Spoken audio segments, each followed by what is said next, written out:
So proudly we hailed at the twilight's last gleaming, whose broad stripes and bright stars through the perilous fight, till the ramparts we watched were so gallantly streaming, and the rockets that red on Thursday made perfect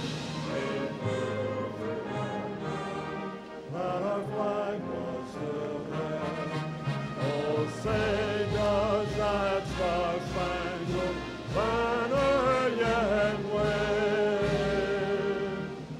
for the land of the free and the home of the brave?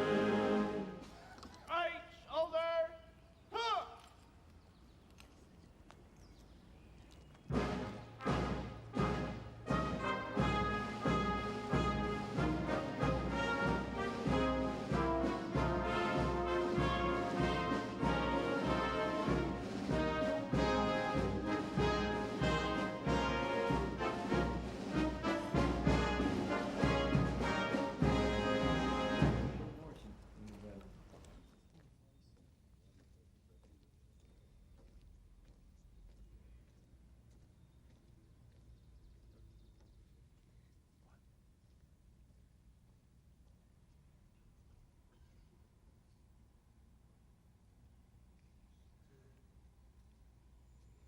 Please be seated.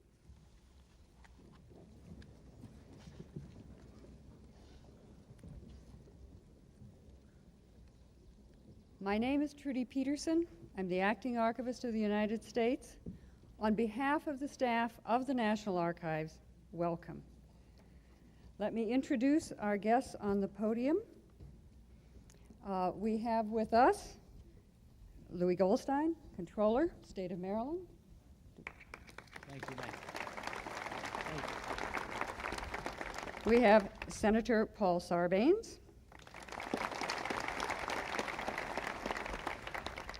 We have Patrice Murray, representing Senator Mikulski. We have Congressman Steny Hoyer. Congressman Jim Lightfoot. Mr. Paris Glendenning. Dr. Jean-Pierre Wallot. President Kirwan of the University of Maryland. Our representative of the Labor Management Council and the president of our union, Ann Jones. Diane Dimkoff, the president of the National Archives Assembly. Donald Rowe, president, Afro-American History Society. All of the assistant archivists of the United States and the director of the Federal Register.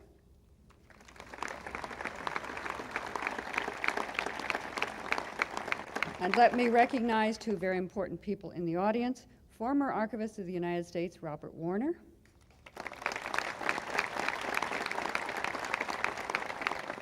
And former Acting Archivist of the United States, Frank G. Burke.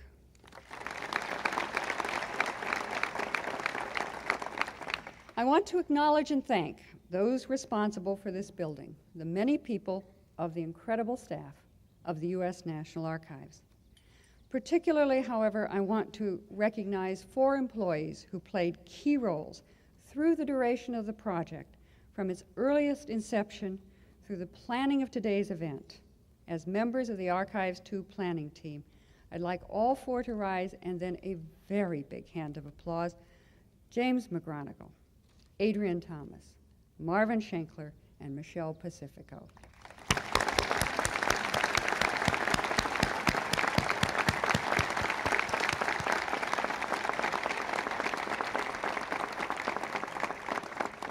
We have also had the very best efforts of many people outside the archives, architects, contractors, builders. I know you are in the audience, and we will recognize these very important persons at a luncheon in their honor following this ceremony.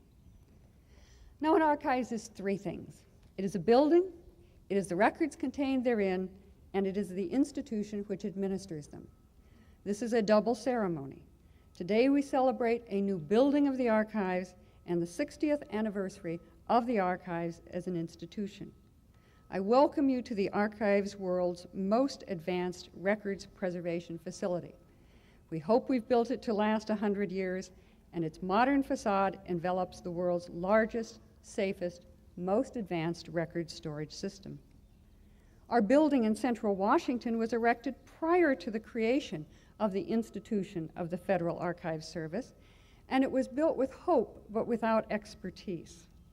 By contrast, this new facility was built to archival expectations and specifications representing our experience over the past 60 years of caring for this nation's documentary history. Here we will preserve and make available for research records of all physical types, from the earliest letters of the diplomacy of the United States to the computer tapes of yesterday's government. And this is our 30th year of preserving and ensuring the preservation of the data in machine-readable form that comprises so much of today's documentation. We want to welcome you to an agency made up not of records, but of people too. The 3,000-strong employees of the National Archives in locations across the United States. I especially want to welcome here the directors of our regional archives system, for it is their 25th anniversary of this regional archives where we provide archival services to the citizens of the United States, stretching from Anchorage to Atlanta. And we would like now to have all staff members present of the National Archives stand and be recognized.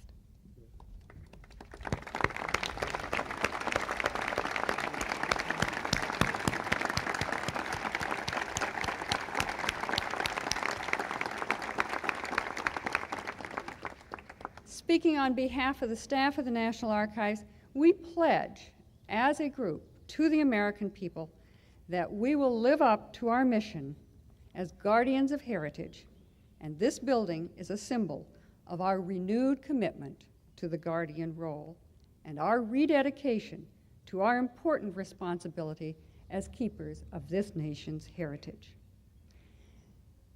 Behind this wall is the time capsule. Its contents were suggested and chosen by our employees from across the agency. I want to recognize the employees who offered winning suggestions, and I believe they're seated in this section. Would you stand, please?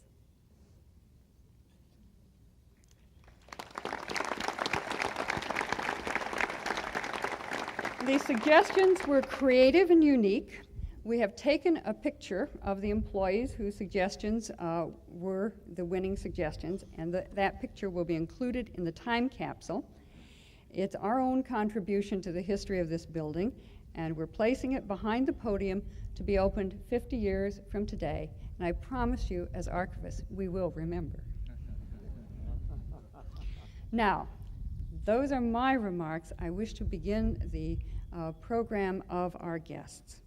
We are extremely fortunate, and I'm very proud to have with us today Dr. Jean-Pierre Wallot, the President of the International Council on Archives.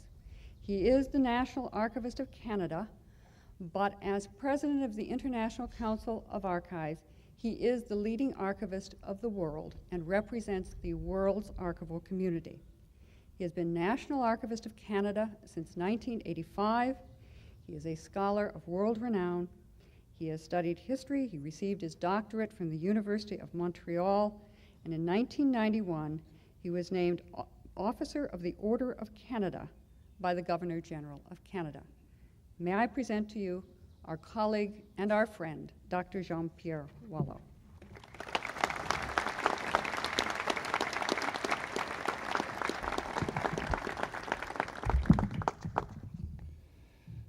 Mrs. Trude Oskam-Peterson, Acting National Archivist of the United States, representatives of the House of Representatives and of the Senate, distinguished guests, ladies and gentlemen. It is a great honor and a privilege for me as President of the International Council of Archives to bring greetings and congratulations of the international archival community to such a distinguished gathering to celebrate the official opening of the jewel, I think, of archival buildings in the world, Archives 2. Why such an investment in archives?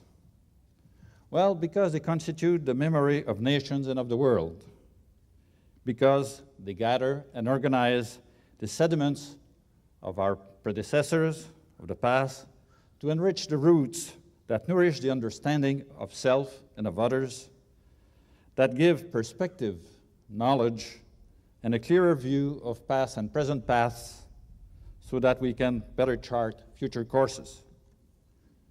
Because also archives ensure continuity of governments and of institutions through a sound corporate memory, essential for proper decision-making and at the same time for greater economy and efficiency through the disposal of records that are no longer of enduring value. Because also archives document the rights of individuals, rights of groups, rights of nations. Because archives makes governments and corporations and corporate bodies accountable to their constituencies through greater transparency of decision-making and of the decisions themselves. Because in a capsule, archives makes us civilized.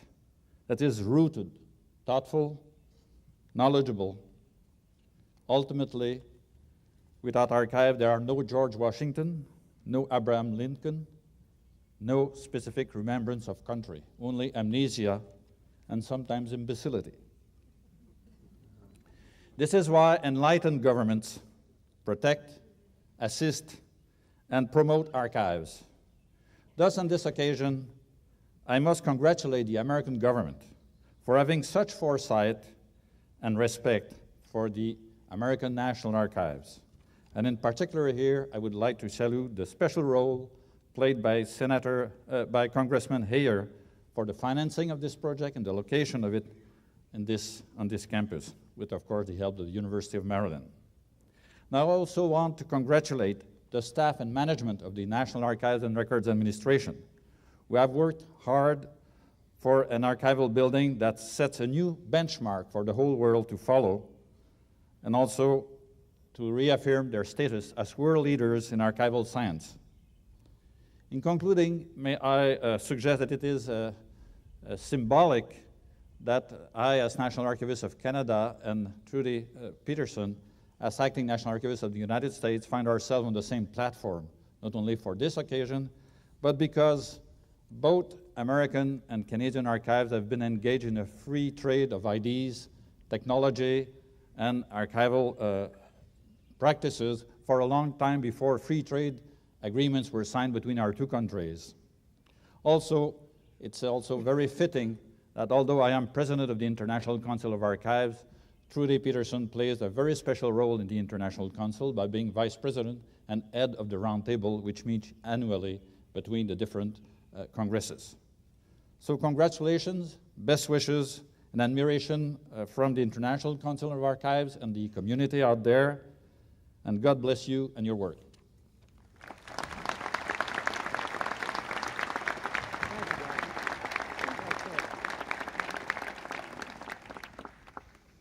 We at the National Archives are proud of our new partnership with the state and the people of Maryland.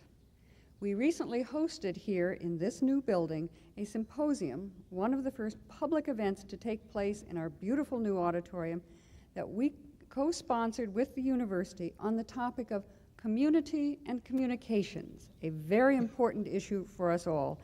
We are committed to being good neighbors of the Maryland community. And that's why we are especially glad to have a leader in this community welcoming us as new neighbors. Paris Glendenning has served 3 terms as county executive from Prince George's County. He's the only executive to have been elected to 3 terms in Maryland. He has held elected office for 20 years, serving the people of Prince George's County. In 1990, he was named Most Valuable County Official in the United States by City and State magazine. He knows he's on friendly soil today because he taught for 25 years at the University of Maryland. So may I welcome to the National Archives and invite to the podium the Prince George's County Executive, Paris Glendenning.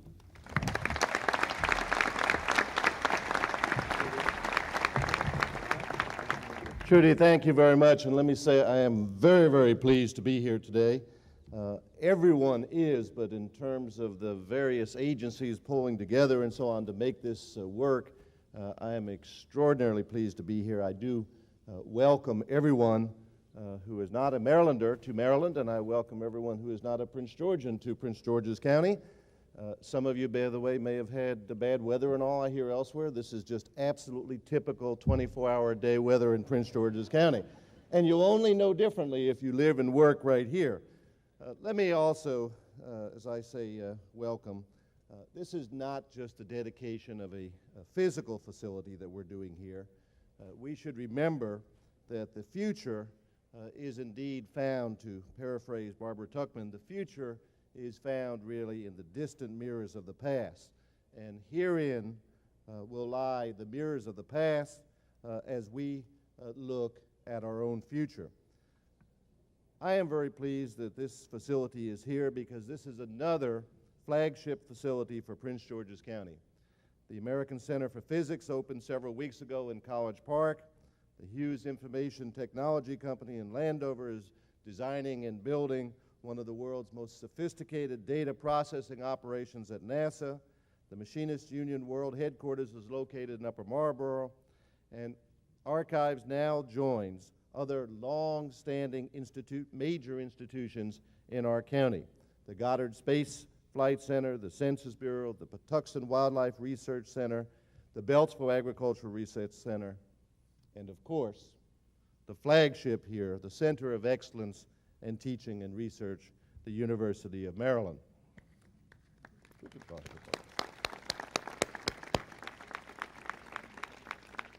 I am very pleased because this collectivity really makes Prince George's County one of the world centers of knowledge and of information. And adding to what we already have now, the National Archives facility will bring researchers from around the world to Prince George's County in pursuit of knowledge and information. If I might, just as a moment of personal privilege, I would like to recognize quickly three groups of people. One is the City Council, the mayors and City Council, current and past, who worked so carefully with us because we wanted, all of us, wanted a special design and special approach, and sometimes it's so easy to resist large institutions of this type. And I see some of them here. Would you please stand and let us welcome the mayors and City Council members, please.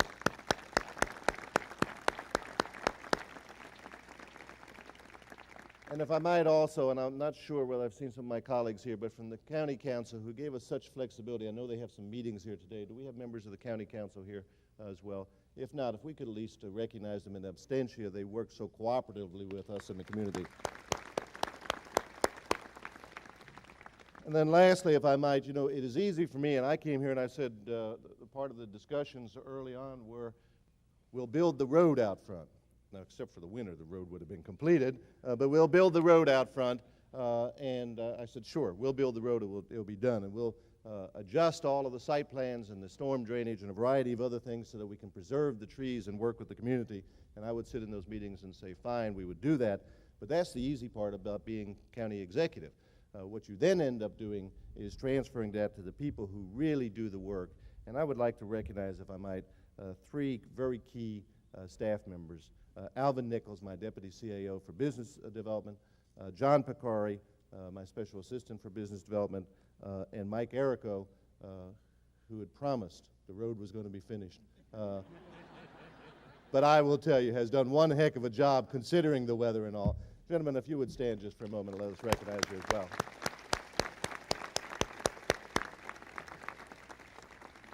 Let me note that as a professor at the University of Maryland for 27 years from now, and in fact I was telling Britt that I just came from preparing my final exam, which is to be given next Tuesday, and so I'm very, very much involved in the community here. But as a professor at the university, I recognize the education and research value of this facility. But I would also add that as an elected county executive representing the 768,000 people of Prince George's County, and as one of the 1,200 faculty members, I'm indeed very, very excited about this facility. I know that this is a testament to hard work and extraordinary efforts by everyone involved. Brett Kirwan of the university that I will introduce in just one moment, Governor Schaefer, who is not with us today, but without his strong support for this and other projects, including the ability to say that major roads and improvements and all will be there, Governor Schaefer has been a key component to this as well. And perhaps most importantly, the vanguard of this project, someone that we call Prince George's County Congress member, but increasingly referred to as Maryland's Congress member, Steny Hoyer. I would note, and most of you saw this, that Sunday's Washington Post had a very interesting article on how Steny worked very quickly to bring this project together.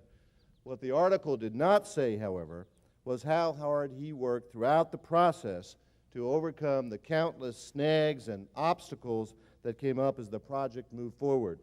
And more than anything else, I think it was his dogged persistence on behalf of the citizens of Maryland that has brought us to this point. Now, I did not know that the facility had already been named, but I did notice in the Baltimore Sun yesterday, and I'm not sure if you saw this, it is now referred to in their editorial as Hoyer's Archives. Right? Now, I'm not sure if that's the name of the building or a listing of his contributions that will be stored here, but in any case, it is now Hoyer's Archives, at least according to the Sun. Seriously, Steny, as you know, has been a really key part of not only this progress, but the progress indeed in the county, in the state, and indeed in the nation.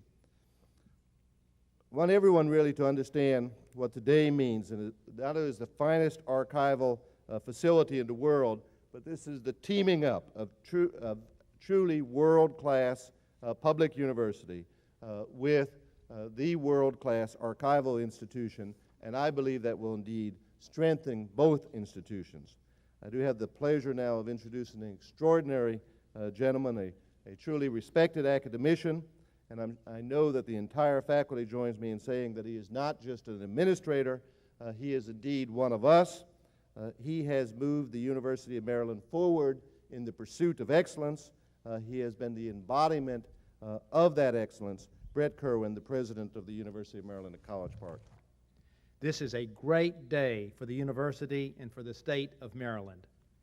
It is a day in which we formally join with the National Archives in a high and noble task, the guardianship of the historical record of our national government. As a people, it is essential that we preserve a living memory of our past in order to have a firm identity in the present and to set a clear direction for the future. As a depository of that collective memory, the National Archives will serve as a primary resource for us to define who we are as a nation and to determine what we might become. The dedication of the archives at College Park also is a time to reaffirm the values that were expressed in the founding of the original archives of the United States: freedom and truth. The first documents of the archives, the Declaration of Independence and the Constitution, were respectively the announcement of our freedom and the creation of a new political order. It is entirely fitting that this great facility is located here at the University of Maryland at College Park. As the flagship university of the state of Maryland, we have a special responsibility for the protection of the freedom to seek and to speak the truth. The central mission of the university is to preserve, disseminate, and most of all, to advance this heritage through scholarship and education. Thus, the archives and the university are joined in a common purpose, a partnership to help create a citizenry educated for enlightened participation in democratic civic life. The collaboration in this partnership will be developed by a coordination committee drawn from representatives of the archives and the university. The partnership will include co-sponsorship of lecture series and seminars, and it will include research opportunities for faculty and students. As the Baltimore Sun said in an editorial speaking about today's dedication and this partnership, what a coup for the University of Maryland. What an attraction for star-quality historians.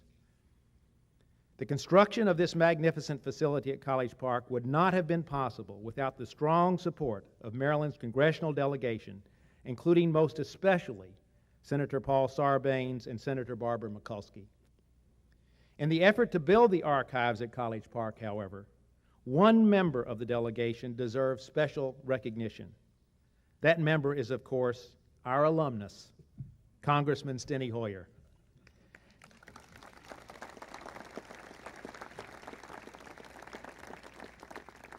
It was Congressman Hoyer who first approached the university with the possibility of the construction of the archives at College Park.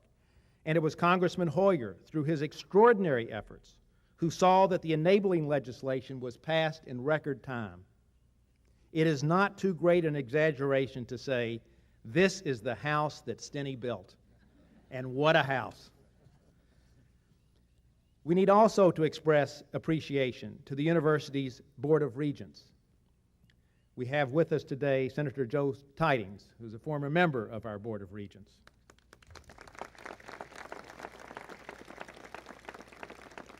I would also like to pay tribute to the members of the General Assembly who have been so supportive of the efforts to create this facility here at College Park. And we have with us today the President of the Senate, Mike Miller, and members of the General Assembly. Would you please rise and be recognized?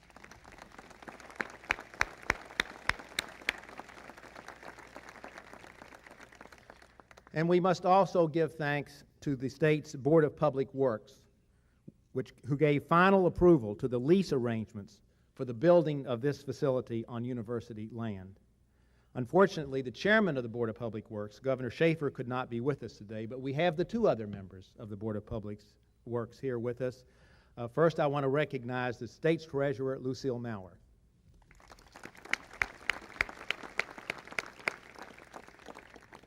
I have the privilege of introducing the incomparable Comptroller of the State of Maryland, the Honorable Louis Goldstein, the other member of the Board of Public Works. I still remember the meeting of the Board of Public Works some 5 years ago when the archivist and I went down to make the presentation on this project. The unbridled enthusiasm of the members of the Board of Public Works for this project assured us that it would become a reality. We're going to hear words now from the Comptroller Goldstein. I just want to say in introducing him that he is a great friend of the university. Rumor has it that his friendships goes back to the founding of the university in 1856. I've not actually been able to confirm that, but I can say in the 30 years that I have been a member of the university community, we could not have had a greater friend and supporter than Louis Goldstein. It is a privilege and honor for me to introduce one of America's great public servants, the Honorable Louis Goldstein. Thank you, sir. Thank you. Thank you, President Kirwan, for those kind words. Thank you all for that nice warm hand on a beautiful, beautiful spring morning here at the University of Maryland grounds, the archives of the United States of America. Dr. Peterson and all the distinguished guests on the platform, and practically everything I was going to say has already been said by the two previous speakers. I was going to introduce President Mike Miller of the Maryland Senate, and Maloney here, and all the delegates, and all the folks that are my bosses down in that legislature, my co-worker, Lucy Meyer, who we work together on the Board of Public Works. So we have a great team in Maryland, but it's a partnership. When you stop and think, here, Steny Hoyer started it, he initiated it. Then he went to the University of Maryland, the Board of Regents, then come to the Board of Public Works, the city of College Park, the great county of Prince George's, then the Maryland legislature. Everybody had a part in it to establish this great institution on 33 acres where we broke ground, if I remember correctly. It was on October 18th, 1989. And I think the pictures were in one of these little programs here.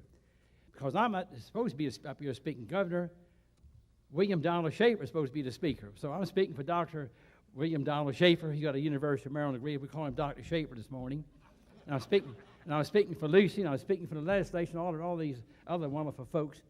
But here is a real story. when you stop and think, this little state of Maryland was actually settled on March 25th, 1634. You may say, why did the Calvert family select Maryland? They didn't select Maryland originally.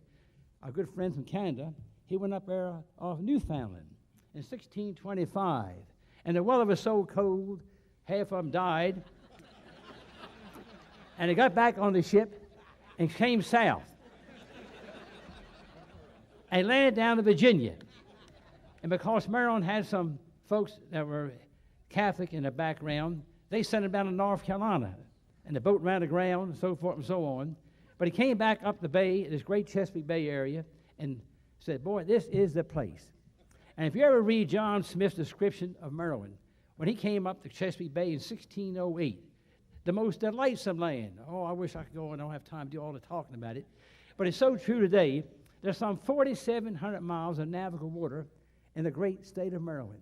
27 major rivers, 2 of the great river basins of America, the Susquehanna and the Great Potomac. We have the finest oysters, soft-shell crabs, clams, rockfish, you name it. We got the best, you see.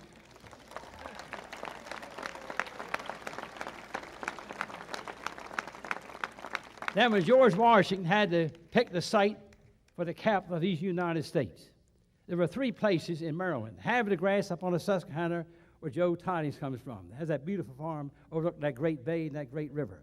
Williamsport, way up on the Potomac. Otho Williams was a great aide to George Washington. But George Washington was smart. How in the hell could we get over Great Falls, all those rocks? So he got in his canoe down to Mount Vernon and came up and says, Maryland's the place we wanted.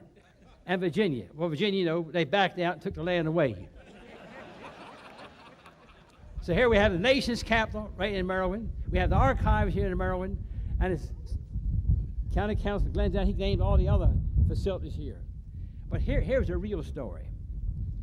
I wish I had more time to develop it. But it's mentioned here, the Declaration of Independence, and Maryland had 4 of the 56 signers. The only Catholic to sign it was Charles Carroll of Carrollton, the richest man in the colony. He couldn't worship in public. He couldn't hold public office because of the laws that we had in Maryland. But what did he do? He said, I remember and I forgive. And he became a United States Senator. He gave up that post to be a member of the State Senate of Maryland. But he helped do what? To get our Constitution. If you read the Constitution of this great United States, just read the original Constitution. Then read the First Amendment. The First Amendment, the Bill of Rights, December 15th, 1791 was adopted. Where did that start? It started right in Maryland because of the settlement. The first act concerning religious toleration in America, 1649, April the 22nd, St. Mary's City. And that was a forerunner. When they were adopting the Constitution, as you all know, adopted in Philadelphia, September 17, 1787, it then required 9 of the 13 states to ratify it. Massachusetts was number 6, February of 1788. George Washington's back down in Mount Vernon, walking the hallways. Patrick Henry's down in Virginia saying, don't vote for that Constitution, don't have a Bill of Rights. He was really a fiery guy, wasn't he? Who did George Washington call on? He called on Thomas Johnson, the first constitutional governor of Maryland. It says Tom Johnson living at Rose Hill in Frederick County. He was born down at Brew House in Calvert County. He said, I need you to come to Annapolis and be a delegate. He said, I will. And he led the forces for Maryland to ratify that Constitution, April the 24th, 1788. That was a turning point. Then little South Carolina in May of 88, New Hampshire in June of 88, and we had our United States Constitution. But Virginia was number 10. You need not number 10, you only need 9. See? But the point I make is, William Paker, who was one of the signers of the Declaration, drew up a list of amendments to that Constitution. And Maryland adopted them in principle before they were ratified on December 15th, 1791. So the rightful place for the archives, Dr. Peterson, is right here in Maryland. Right. It's the rightful place for it. That's what it's all about. See, I had no idea I'd even be up here speaking, but I have a lot of this in the back of my subconscious mind. And here's an editorial that the 2 previous speakers referred to, Hoyer's Archives. I cut it out. I was going to give it to Stanley this morning. He said he saw it. But I'd like to read you two sentences from it. Quote, how about it, Senator Sarbanes? What an attraction for star-quality historians. Within walking distance of the classrooms lies the world's biggest treasury of American government documents. The history profs must be lining up, and I can assure you they will be lining up. The students will be lining up. This will be the center for research for the world, and we welcome all of you. All our distinguished guests here today from all parts of the world. Had a nice long talk with the archives from Canada. I told about my visits there several times. What a great country. If I left Maryland, I would go up there in Canada, and I'd go to the Yukon. That's where I'd go. There's plenty of land up there. There's only about 25,000 folks. This place bigger than Texas. So that's the place you want to go. But the point I want to make is, ladies and gentlemen, we're proud and honored that Maryland, through the work of Stanley Hoyer, our congressman, Senator Paul Sarbanes, Barbara Mikulski, the Board of Public Works, the Board of Regents, the Legislature of Maryland, City Council, County Government, you're our bosses, and we thank you all for saying, go to it and get it done. And we have a great opportunity here for the next 500 years, I hope this building will be here, to let the people know the past is very interesting. If you understand the past, you can make judgments today and judgments for the future. And we in Maryland are doing that all the time. So on behalf of the governor and the citizens of Maryland, we welcome all of you, and may God love and bless you all real good with continued success, good health, and happiness. I thank you.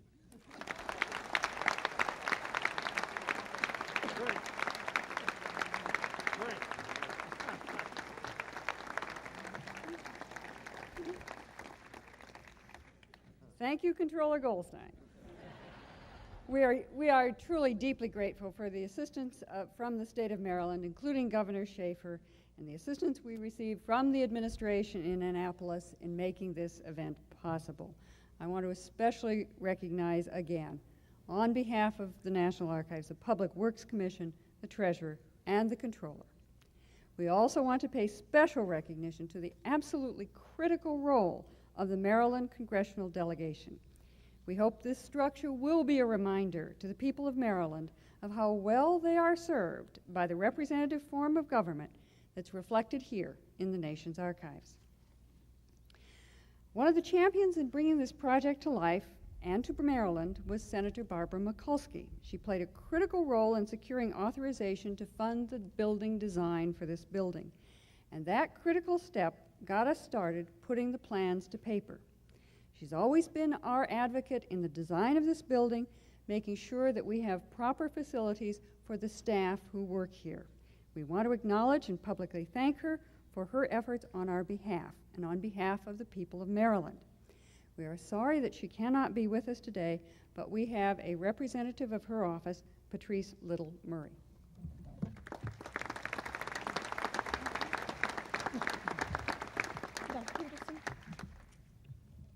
Senator Mikulski is certainly sorry that she couldn't join you today for this great occasion. She is certainly a champion of Maryland, as we all know, and she is certainly proud of the accomplishments that we've made here today. I want to read you this citation. This citation is issued to commemorate the opening of the National Archives at College Park. On this day, the 12th of May, 1994, Barbara A. Mikulski, United States Senator. Congratulations. Thank you.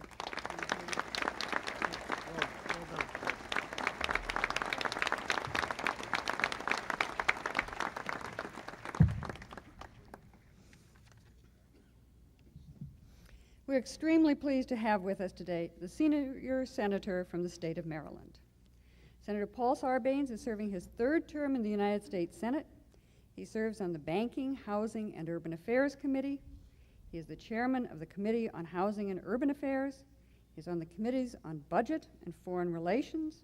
He chairs the subcommittee on International Economic Policy. A Rhodes Scholar, he studied at Princeton, Oxford, and Harvard Law School. He practiced law in Baltimore before entering public service.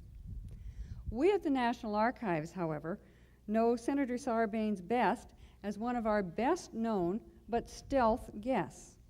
Several times a year in the downtown archives building, you will come in and you will find him quietly standing all by himself at the elevator, ready to go to one of our events.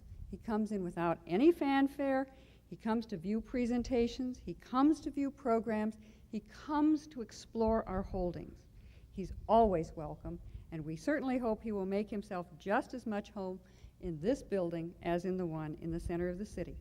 So please join me in welcoming here today the senior senator from Maryland, Paul Sarbanes.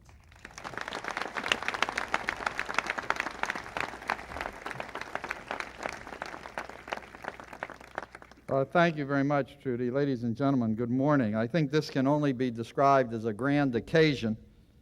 I do want to share a secret with you. When we campaign across the state in an election period with a comptroller, and you'll have 4 or 5 people running for statewide office, you draw straws, and the one who gets the short straw has to follow Louis to the microphone.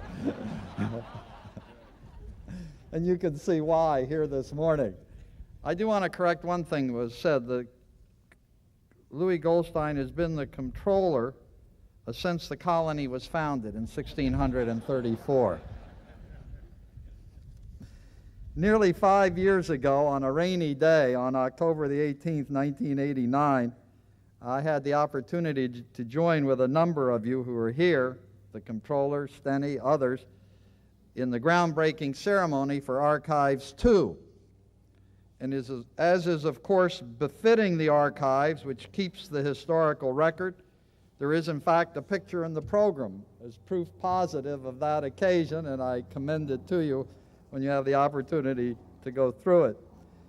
Today, with the dedication of this facility, we are witnessing the creation of a magnificent and truly unique national resource, the largest and most technologically advanced archives facility in the world. Today's ceremony is the culmination of more than a quarter of a century of efforts to build a new archives facility for which the need was apparent to all. In fact, I'm reminded a bit of the report of the committee of the Congress appointed to inquire into the state of the ancient public records and archives of the United States. That report was on March 27, 1810. And this is what the committee said. The committee directed to inquire into the state of the ancient public records and archives of the United States and to consider whether any and what provision be necessary for a more safe and orderly preservation of them, have attended that service. They find all the public records and papers belonging to the period antecedent to the adoption of the present Constitution of the United States in a state of great disorder and exposure, and in a situation neither safe nor convenient nor honorable to the nation. Your committee, therefore, are of opinion that provision ought to be made without delay for their preservation and orderly arrangement. And I'm delighted to be here today when we're doing a facility that is honorable to the nation.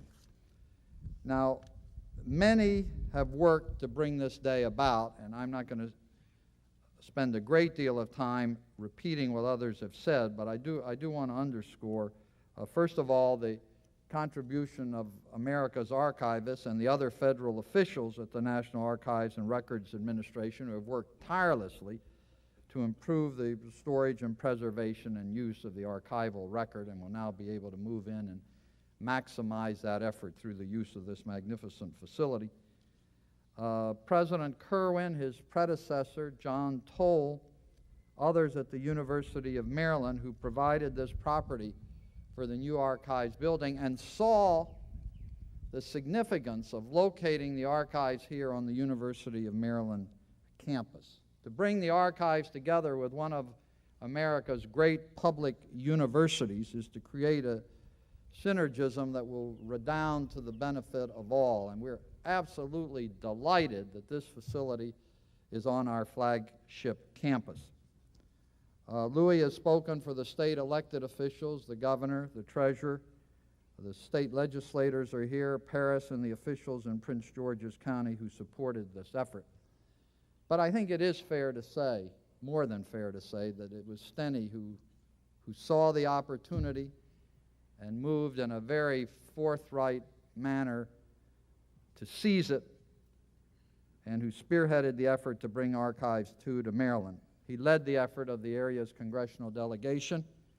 He got the project in on the House side and sent it over to the Senate, and then it was up to Barbara and I to keep it there, which we were able to do. But getting it in there in the first place is always the more difficult task. And Britt Kirwan's absolutely right to refer to it as the house that Steny built, and I'm delighted to be here with him on this occasion. I serve on the National Archives Historical Publications and Records Commission. And in that, since 1987, and in that relatively short period of time, I've come to have a deepened appreciation for the vital role which the National Archives plays in preserving our nation's history and the important service it provides to the public as custodian of the nation's record. James Madison, the principal architect of the Constitution, wrote, "The right of freely examining public characters and measures and of free communication thereon is the only effectual guardian of every other right." Only through the preservation of our documentary heritage and ensuring that this information is open and accessible to the public can we protect these rights. We can leave no greater historical legacy than an increased commitment to our past record. And of course, this is no small challenge in the age of information. Today, we are taking a very significant step forward in meeting that commitment and challenge. This new facility will provide historians, educators, students, the general public with unparalleled access to archival records and programs. It incorporates state-of-the-art technology to organize and disseminate our nation's historic records from the Revolutionary War to the present. Engraved on the National Archives building, as we all know and set forth in the program, are the words, "What is past is prologue." Therefore, archives too, through our past, is part of our future. We in Maryland are very honored and fortunate to have such a unique and valuable resource in our midst, and I'm delighted to join with you on this dedication occasion.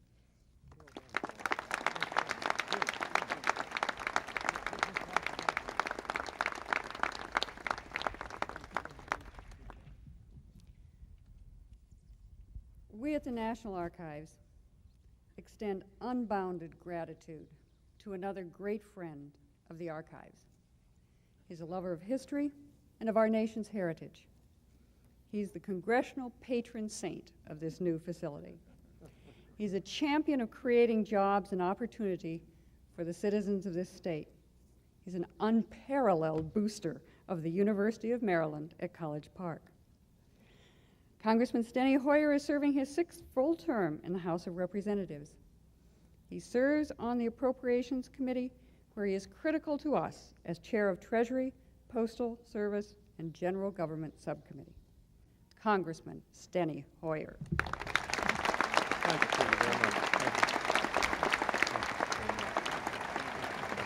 Thank you. Thank you. Thank you very much. Thank you. Thank you very much. Please be seated. Thank you. It was time for a stretch, I realize that. Dr. Peterson, thank you for those very warm remarks. Dr. Wallot, let me say how very much we appreciate your being here. You add a dimension of the international consequences of the construction of this facility and the work that goes on here. Dr. Glendenning, a professor at this university, our county executive, has been a tower of strength in attempting to recruit to Prince George's County federal facilities where appropriately they could be placed. And I thank you, Paris, for all you have done. This is a great building, and as you have seen, we have 2 institutions here dedicated to archival information. One, the building behind us and around us, Archives 2, and the second archival institution, Louis Goldstein.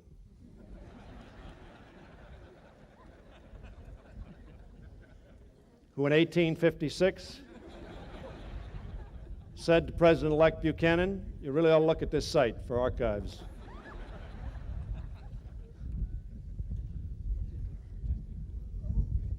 Senator Paul Sarbanes. I'll speak of him in just a minute. Jim Lightfoot. Most of you do not know Jim Lightfoot. He is a congressman from the Midwest, from Iowa. He is a Republican. He is the ranking member of the Treasury Postal Committee. Unfortunately, far too many Americans on C-SPAN see Republicans and Democrats fighting and scratching at one another as if it were a cat fight, rather than the exercise of free democracy. In our committee, we work together, we believe, on behalf of the people of the United States, trying to make common sense, rational, good decisions. Jim Lightfoot is one of those who has been very helpful and who represents the best traditions of our democracy and, quite frankly, of his party. Jim, thank you for joining us. Congressman Jim Lightfoot.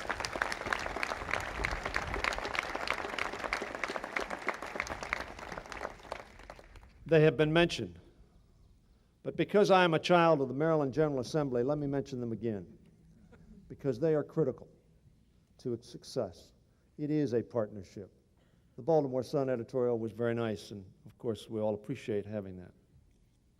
But before I mention the members of the General Assembly, let me mention one other member of Congress. She's not currently an active member of Congress, but she is one of the great ladies of our country and the matriarch of one of the great families of our country, and a lady who has dedicated herself to historical preservation and to making sure that we do not forget our past and learn from it. The Honorable Lindy Boggs, Congresswoman Boggs.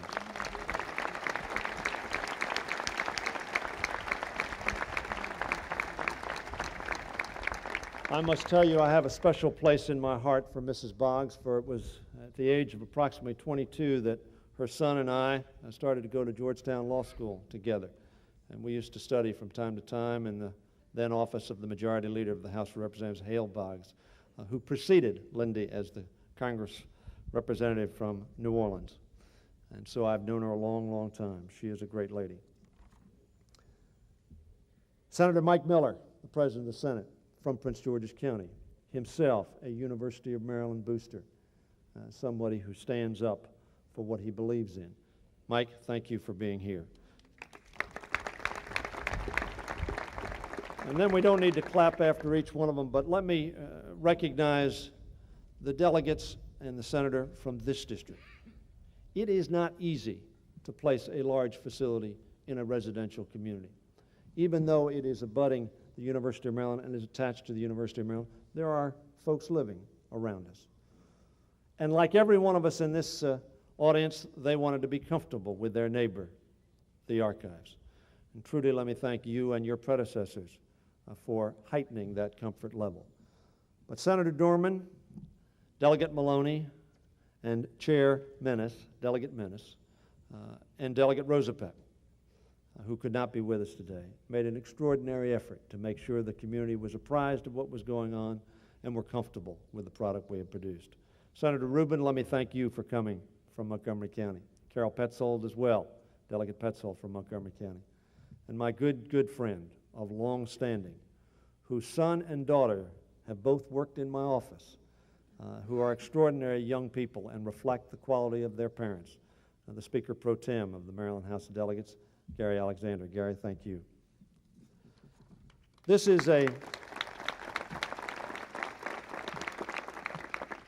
is obviously a proud day for Prince George's County, for the state of Maryland, and I would suggest to you as well for the United States of America. Governor Schaefer, unfortunately, as a result of a personal problem, could not be here, but we would not be here today without the get it done philosophy his administration has demonstrated. When President John Toll, and I regret that John is not here, he demonstrates an enthusiasm and a let's get it done now philosophy that was compatible with Governor Schaefer's. When he and President Kirwan came to the governor and asked him to authorize the land for this facility, he did not hesitate. He said, let's get it done now. And as has been said, this partnership meant that two houses of Congress had to act. Senator Mikulski was a critical player. But let me mention specifically Senator Paul Sarbanes. Senator Paul Sarbanes has a great fault in his personality. It is not compatible with being a politician in a television age. It is not compatible with being a politician in an age of super hype, public relations, and taking credit overly broadly. Senator Sarbanes is self-effacing. I criticize him for that all the time. Because in my opinion, Senator Sarbanes is as effective a member of the United States Senate on behalf of any state in the nation. He was with this project every step of the way. His advice, his counsel, his entreating senators to help us were critical to our success. Paul, thank you, not just for this facility, but for all you do.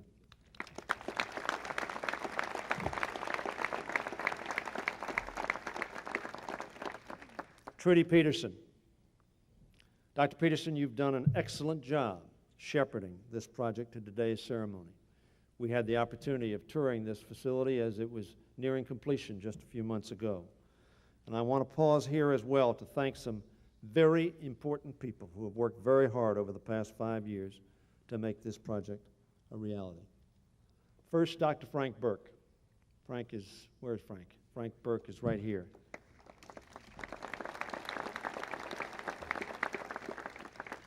As acting archivist, he deserves credit for seizing the initiative and working with the university and my office in getting the project airborne. Claudine Weir provided a strong hand at the tiller, both for Dr. Burke and Don Wilson, the archivist during the middle years of this project. Jim McGronicle, who has already been recognized, and Marv Shankler, two public servants in the best tradition of public service. It is those two gentlemen, head of the Administration for Archives, and Marv, the GSA point person for this project, have brought this project in under budget and on time. Let them not say the federal government cannot do work in a good fashion.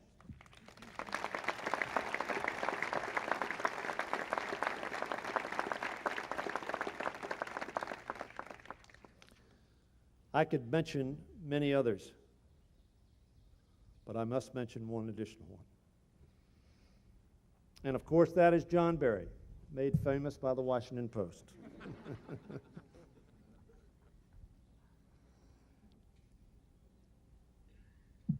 John is, like me, a graduate of this great university. His intelligence is matched by his resourcefulness and his tenaciousness. His constant good humor masks an incredible intensity.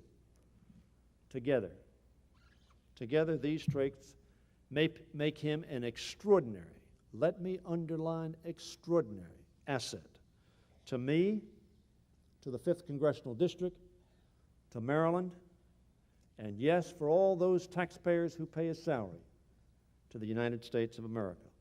Without him, we would not be here today, period. We would not be here today without John Berry. I would ask him and his parents to stand and be recognized.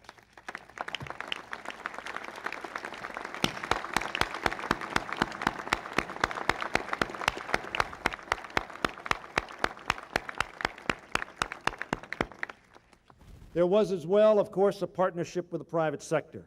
The George Hyman Construction Company, Jim Clark, another outstanding supporter of the University of Maryland. Gilbane Building Company as construction quality manager, and all of their employees can take great pride in the structure which stands before us. And the credit for the beautiful design and sensitivity to community concerns goes to Helmuth, Obata, Kassabaum, and Ellerby. We all thank you for the quality and commitment which was so strongly recognized here today. It has been said because it is the central point. It is reflected on the archives itself. What is past is prologue. That phrase is carved on the archives building, and we stand today before what clearly is a prologue for America and this state and this university. You've heard the statistics of this building. It stands before you 1.7 million square feet. It is the largest single project managed by the GSA in 15 years. It is third only to the Pentagon and the FBI building in terms of size. It can hold over 2 million cubic feet of records. It will hold the records for the Department of Defense, the Nixon presidential records, and all of the architectural, motion picture, sound, video, and still picture holdings of the federal government. But after all that is said and done, it is not the building that is important. It is the employees who will work in this space, guides to our past and scouts for our future. They are the cause of this celebration. This building is only as good as its ability to provide the employees of the archives the tools to serve the public better. This building is only as good as its ability to make our nation's rich document heritage more readily available to researchers and students in this country and around the world. At its core, this building is only as good as its ability to uncover and make clear the signposts of history so that we and generations to follow can find paths that will lead us to greater prosperity and peace. You, the employees, please stand.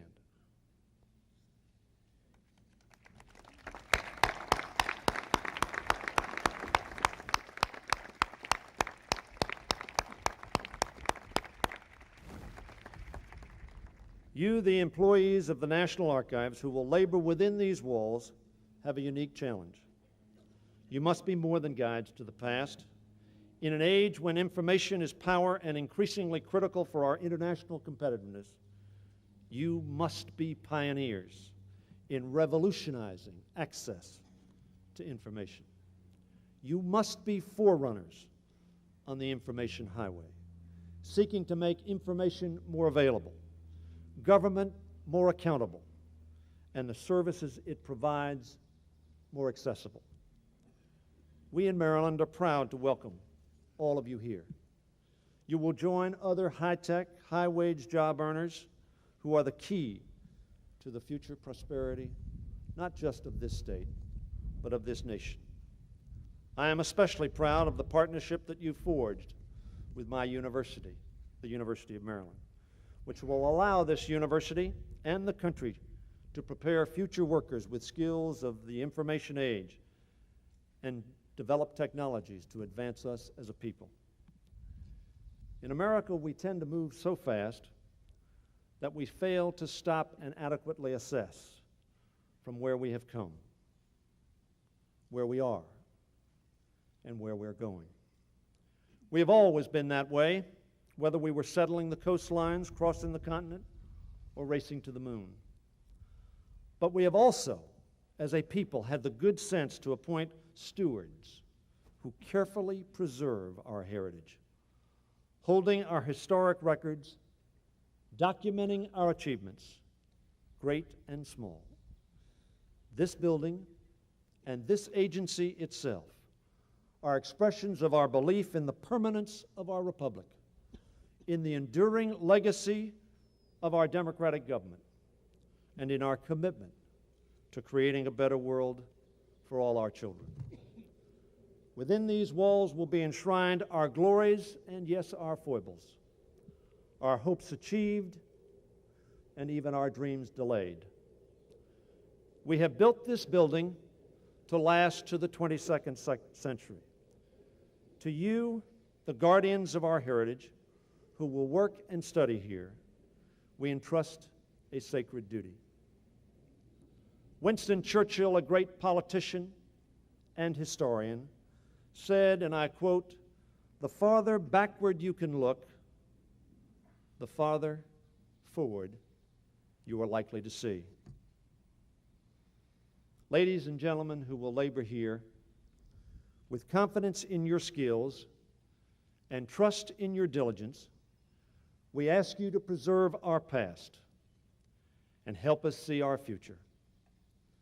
Tell generations to come our story and that of the men and women who have come before us. Tell them of our love of liberty, our faith in freedom, and our hope in a better tomorrow, so that they too can, with reverence, pray, may God continue to bless America with a vision worthy of its history. God bless you.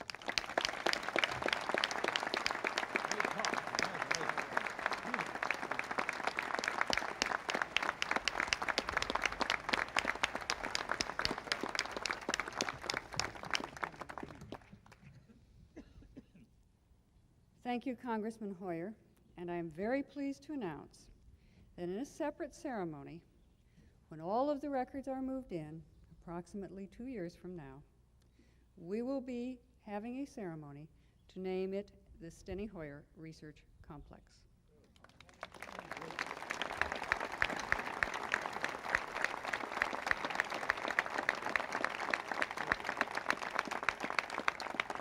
I thank all of you for helping us make history today and for opening a new chapter in the history of this remarkable institution, the National Archives. I would like to invite all of you to attend this reception immediately following. Please do allow a few minutes for our podium guests to leave the platform. There are 2 entrances to the reception, first to the left around the band and onto the terrace, or here through the front doors to my right, following the signs on the ground floor to the cafeteria. We sincerely invite you to tour the building if you have not done so. Tours will be forming in the auditorium in about 30 minutes. The auditorium is on the lower level, so I would suggest going through these doors. There are stairs ahead. Proceed downstairs to the lower level, and there is the auditorium. We welcome you to explore the grounds. We welcome you to have lunch in our cafeteria, which again may be reached through either of these sets of doors. The shuttles back downtown will be departing from the shuttle stop located behind you. So, on behalf of the National Archives, the staff of the National Archives, and today's special guests, thank you all for coming. Thank you for this wonderful welcome to the great state of Maryland, and welcome to the future of our past.